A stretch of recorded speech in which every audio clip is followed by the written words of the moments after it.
জাতির সকল স্তম্ভের হাতগুলোকে জাতীয় স্বার্থে এক জায়গায় আসতেই হবে। এই জায়গায় কোনো বিভাজন চলবে না।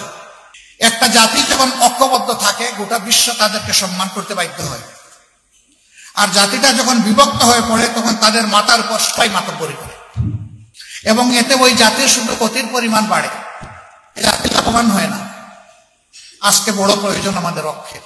যে ব্যক্তি কিংবা জাতি পিছন নিয়ে কামড়া কামড়ি করে সে পিছনে পড়ে থাকবে, আর যারা চায় যে আমরা এগিয়ে যাই তাদেরকে ফরওয়ার্ড লুক করতে হবে, সামনে দেখতে হবে।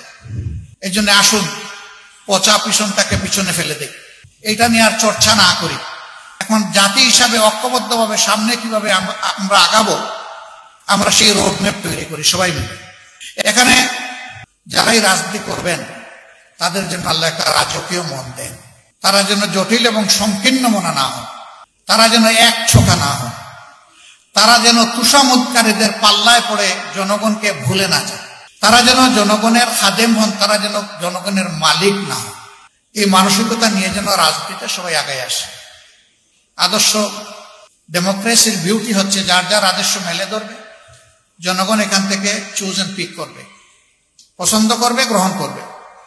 কারো উপর কোনো কিছু চাপিয়ে দেওয়া যাবে না। ওরে নির্মূল করো, ওরে ধ্বংস করো, ওরে মাটির নিচে পাতালপুরিতে পাঠিয়ে দাও, এগুলা রাজনীতির ভাষা নয় এবং এগুলা রাজনীতি নয়, এগুলা নোংরামি রাজনীতির নামে। এগুলা বন্ধ হওয়া উচিত। তবে যদি সুনির্দিষ্ট বড় কোনো অভিযোগের কারণে কোনো দল, সংস্থা, সংগঠনের কোনো কিছু পাওনা হয় সেটাও সে পাবে, কিন্তু সেটা আইন হাতে তুলে নয়, এটা আইনি প্রক্রিয়ার মাধ্যমে হতে হবে। আবার আইন সেটা মতলবী আইন হলে চলবে না, এটা অবশ্যই ট্রান্সপারেন্ট এবং ফেয়ার স্ট্যান্ডার্ডের উপর এটা হতে হবে। তাহলে জাস্টিস সেখানে এস্টাবলিশ হবে, ন্যায় বিচার যেখানে থাকে সমাজ সেখানে গর্বিত সমাজ হবে।